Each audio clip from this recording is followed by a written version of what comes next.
चल। यहाँ किसी ने तुम्हारे साथ ना तो कोई अन्याय किया है और ना ही कोई धोखा, केवल व्यापार किया है। स्मरण करो, क्या प्रण लिया था तुम सबने? क्या उसमें किसी धनराशि का उल्लेख था?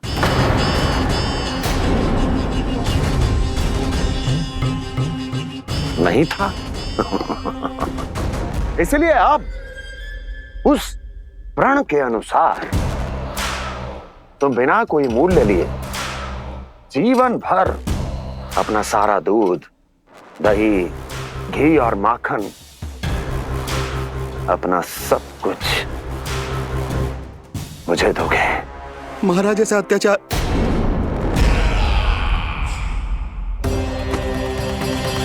महाराज हम पे कृपा कीजिए महाराज। महाराज हमारे पास ये दूध माखन ही है। महाराज हमें उचित मूल्य दिलवा दो, ना तो मेरी पत्नी मुझे घर में प्रवेश ना करने देगी महाराज।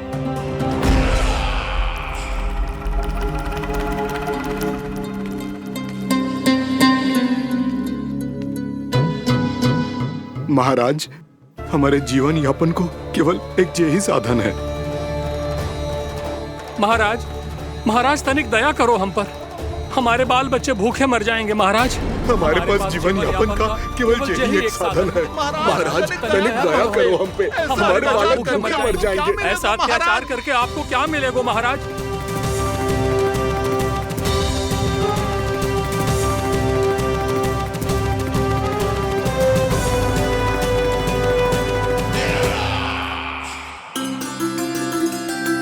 उपनंद भैया। नंद, मैं तुम्हारे पास ही आ रहा था। क्या बात है, कान्हा भी आए हुए? आओ अंदर आओ। आओ नंद आओ। क्या बात है नंद, सब ठीक तो है? ना भैया, ये है ना आपका कान्हा, ये अपने बाबा का नाम डुबो के माने को। तू यहीं बैठ, यहां से हिलेगो ना तू। अरे बड़ा नटखट हो गए भैया।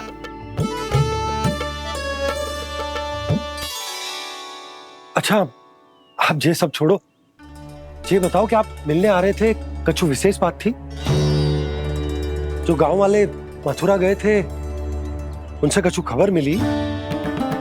ना ना, जो लोग गांव से गए मथुरा, उनमें से अभी तक किसी के आने की कोई सूचना नहीं है। तो आप इतने चिंतित क्यों दिखाई दे रहे? चिंता की बात तो है ही ना आनंद। सूचना मिली है कि आसपास के गांव में सूखा पड़ गया। ग्वाले अपनी गैयन को चराने दूर वनों में लेके जाया करते थे, और अब तो वहां पर भी सूखा पड़ना आरंभ हो गया है। हे नारायण, तो हमारे गोकुल की क्या स्थिति है भैया? गोकुल और गांवों के आसपास की जो स्थिति है उसको सोचकर ही तो मैं चिंतित हूं। शीघ्र ही उसका असर हमारे गोकुल पर भी दिखने लगेगा। पधारिए प्रभु, भोग ग्रहण कीजिए प्रभु। ये महाराज भी ना बिल्कुल गोपियों की तरह ही है। पहले स्वयं बुलाते हैं, फिर पलट जाते हैं। मैंने कब बुलाए हो? जाने का होगो है, 2 दिन से कान्हा दिखो ही ना है। हाँ, किसी के घर भी ना आयो, माखन भी चोरी ना की। अस्वस्थ तो ना होगो? कहीं चोट लग गई हो तो? हमें चल को देखना चाहिए। अरे माखन चोरी के आरोप के बाद जशोदा हमें मिलने भी देगी क्या कान्हा से? किंतु मौसी, हमें प्रयास तो करना चाहिए ना। हाँ। जानकी को नंद भवन में प्रवेश मिल गो है, और कोई बड़े महर्षि भी आए हैं। पूजा चल रही है मंदिर में। तुझे तो सब पता है, छुप कर देख रही थी क्या? ना, मैं तो बस वहाँ से आ रही थी तो दृष्टि पड़ गई मेरी। चाहे जो कुछ भी हो, पर सूचना उपयोगी है। क्या पता इसी बहाने हम सबको प्रवेश मिल जाए। चल।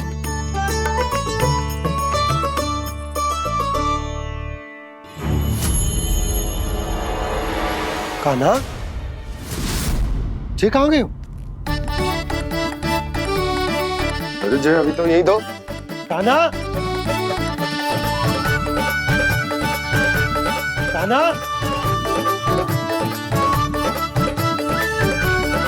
कान्हा।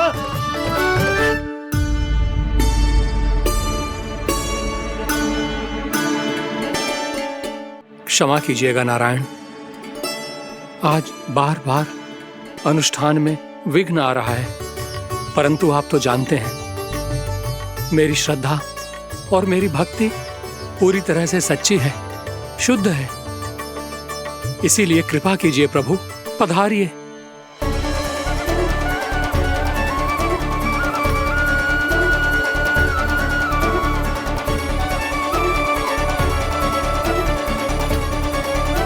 और भोग ग्रहण करके इस भक्त को कृतार्थ कीजिए, दर्शन दीजिए प्रभु, ताकि मैं भी मान सकूं। आपसे मिलना उतना ही सरल है जितना उस बालक ने कहा था। आप तो भक्त वत्सल कहलाते हैं प्रभु। इस भक्त की भी विनती सुन लीजिए, दर्शन दीजिए प्रभु, दर्शन दीजिए। इसी विश्वास और समर्पण की ही तो देरी थी महर्षि।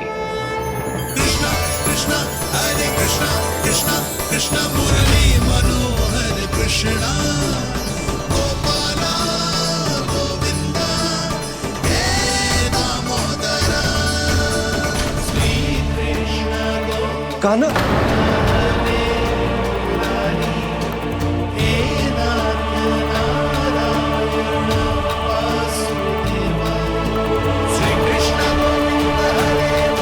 आपके इस परम सत्य को मैं कैसे भूल गया प्रभु।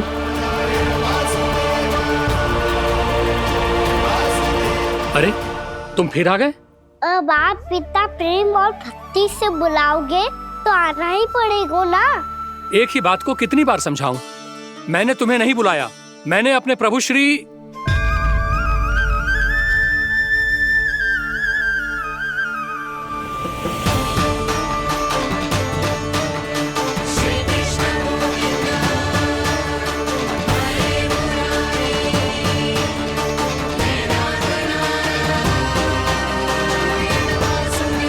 मैं तो हूँ आपका श्री नारायण। क्या हुआ महाराज, अब भी नहीं पहचाना अपने श्री नारायण को?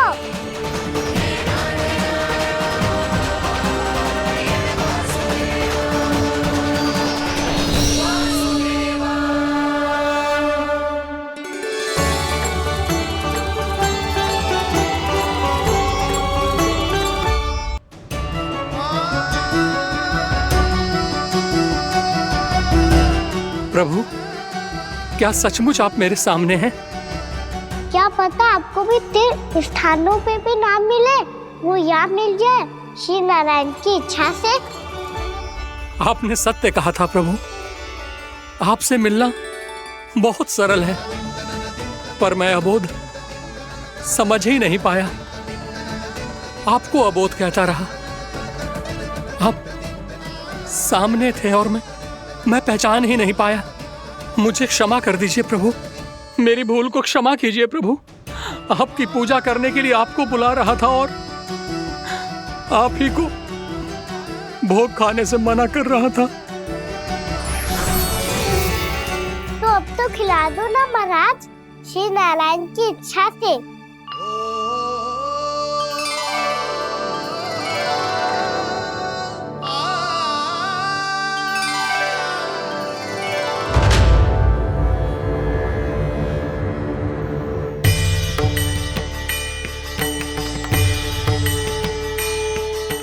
भीतर जाने दो ना, महाराज बुला रहे हैं।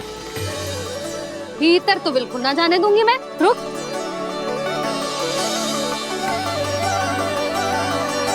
तुझे बता, बाबा ने तुझे आने कैसे दियो? सच्ची मैया, महाराज ने बुलाई हुई मुझे। मैंने तो ना सुनो है। अब जे मती कहियो कि महाराज ने नारायण को बुलाओ है और बालक नारायण का स्वरूप होते हैं। मैंने ही बुलाया था पुत्री। महाराज,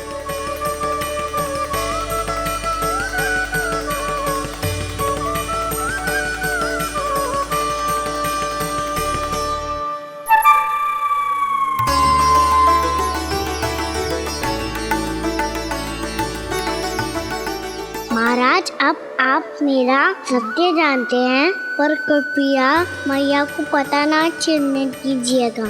मैं चाहता हूँ कि मैं इनके लिए वही बना रहूँ जो हूँ, उनका सामान्य सा लल्ला, ताकि इनके प्रेम की अमृत वर्षा मुझ पर सदैव बरसती रहे। महाराज जे सदैव ऐसे ना करतो है, आज न जाने इसे क्या होगा है। जे शैतानी ना थी यशोदा, जे तो प्रभु की लीला थी। महाराज आप अनुष्ठान पूरा करो, अब मैं इसे और विघ्न ना डालने दूंगी। नहीं पुत्री, ये विघ्न डालने नहीं, अनुष्ठान पूरा कराने के लिए आया है। मैं आपका सत्य किसी को नहीं बताऊंगा प्रभु। आपने मेरी आंखें खोल दी, मेरे लिए तो इतना ही पर्याप्त है। मैं धन्य हो गया।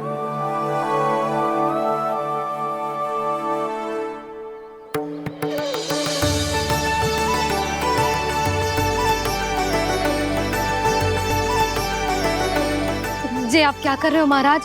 श्री नारायण का भोग आप लल्ला को क्यों खिला रहे हो? मैं सदैव कहता हूं कि जो होता है श्री नारायण की इच्छा से होता है, और मैं नारायण की इच्छा को ही नकार रहा था। महाराज कहीं भूल से मेरा भेद ना खोल दे। थोड़ा समय लगा, परंतु मैं समझ गया पुत्री। बालक ही श्री नारायण के रूप होते हैं।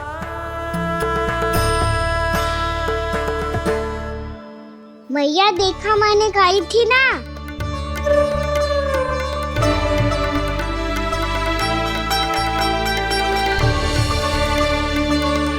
आज कान्हा ने मुझे एक बहुत बड़ी सीख दी। यदि सच्ची श्रद्धा और भक्ति से कोई स्वयं को श्री नारायण के चरणों में अर्पित कर दे, तो श्री नारायण बहुत सरलता से उसे मिल जाते हैं। कभी कभी एक छोटे बालक के रूप में सामने आ जाते हैं। नारायण को पाने के लिए किसी तीर्थ जाने की आवश्यकता नहीं है, और ना ही किसी पवित्र जल में डुबकी लगाने की आवश्यकता है। इन्हें पाने के लिए चाहिए तो केवल सच्ची श्रद्धा, सच्ची भक्ति और पूर्ण समर्पण। मैं इसे आशीर्वाद देने आया था, पर इससे मिलकर मैं स्वयं धन्य हो गया हूं। जे कैसी बातें कर रहे हैं महाराज? लल्ला को मिलके धन्य हो गए का क्या अर्थ है?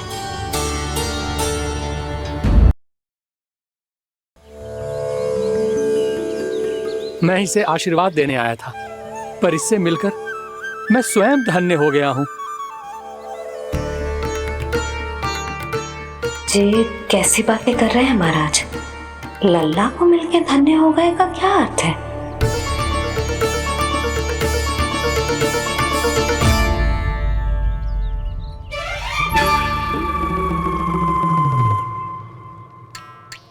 तो फिर तो आप महाराज इसे आशीर्वाद दो कि जे बहुत तेजस्वी बने और इसे किसी की भी बुरी दृष्टि कभी ना लगे।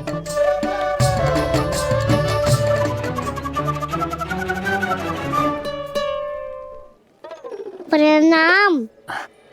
आयुष्मान भव। नंदराज, अब मुझे आज्ञा दीजिए। आइए महाराज। कल्याण। राधे। पर मैया, दया करो महाराज, दया करो महाराज, दया करो महाराज। बस बस करो। कंस इतना भी निर्दयी नहीं है। तुम सब इतना व्याकुल हो रहे हो तो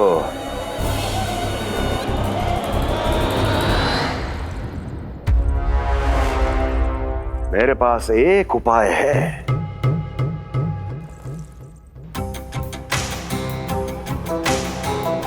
मैं तुम्हें इस निशुल्क व्यापार की विवशता से मुक्त कर सकता हूं। यदि गोकुलराज नंद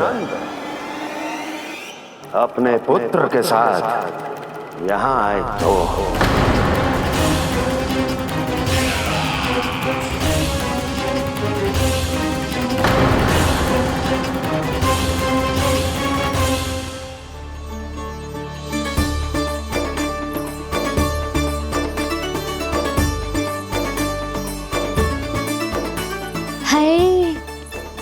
बलिहारी जाऊं मैं? हाँ। ऐसे ही मुड़ के देख तो रहे कान्हा। कान्हा, मार्ग पे चलते समय पीछे ना देखा जाता है, सीधा देख, वो भी उनकी ओर जो तुझ पर उल्टा सीधे आरोप लगाती है। चल सीधा। एक बार ठीक से देखने तो दो। क्यों भला? क्योंकि हमारा चित्त बसतो है जशोदा तेरे लल्ला में। क्योंकि आपके लल्ला ने हमारा चित्त चुरा लियो है जसोदा जी। वो माखन चोर तो पहले ही था, अब चित्त चोर भी बन गो। नाना भाभी जो ये बोलना चाह रही थी कि कान्हा बिल्कुल आप पर गयो है। जैसे ही चित्त को मोह लेने वाली मुस्कुराहट आपकी है ना, वैसे ही उसकी भी है। हाँ हाँ, जैसे गहरी सुंदर सुंदर आंखें आपकी हैं, वैसे ही उसकी भी है। कस्तूरी, सावित्री, अब चाहे कितने भी प्रयास क्यों ना कर लो, मुझे मूर्ख ना बना सकती। और जे माखन लगाने की तो आवश्यकता बिल्कुल ना है।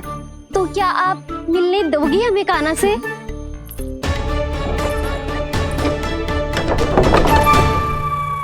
पहले ही कही थी ना, मेरे घर अब तभी आना जब अपना भूल स्वीकार कर लो। कान्हा से मिलने के लिए कोई ना कोई उपाय तो निकालना ही पड़ेगा। एक उपाय है। हाँ?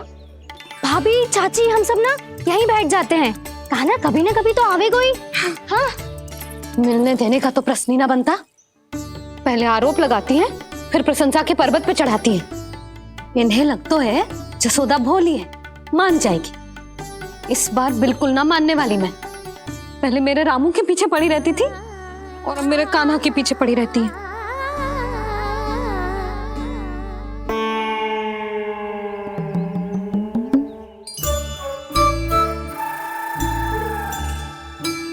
तू क्या सुन रही है? तू भी तो उनमें से ही है। भाभी, मैं कल फिर से आ जाऊं ना? आना तो पड़ेगा। एक दिन में रन्नत पूरा थोड़ी हो जाएगा। सही कही कान्हा ने, आना तो पड़ेगा।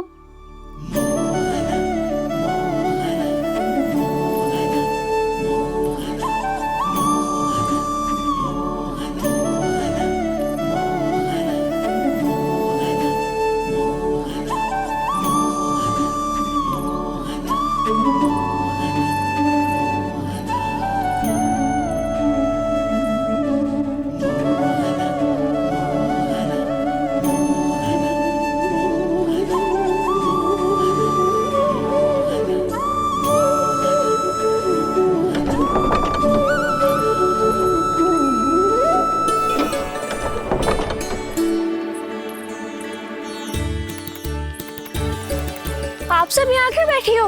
अब तेरी तरह हर कोई चापलूसी तो ना करतो है, पर कोई ना कोई उपाय तो करना पड़ेगा ना कान्हा से मिलने के लिए। अब तो बस एक ही आस बची है कि कभी ना कभी तो कान्हा बाहर आएगा और हम सब उससे मिल पाएंगे। मेरा भाग्य अधिक सराहने की आवश्यकता ना है भाभी। नंद भवन में भले ही प्रवेश मिल गया है मुझे, पर ना तो मैं कान्हा से मिल पाई हूँ और ना ही उससे ठीक से बात कर पाई हूँ। पर अब मैं कहीं ना चाहूंगी उससे मिले बिना। आप सबके साथ यहीं बैठूंगी।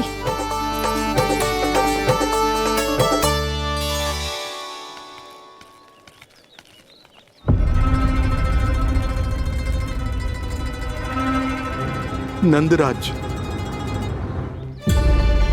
कैसे बताएंगे और किस मुंह से बताएंगे कि हमने अपनी मूर्खता में कैसो बात कर दो।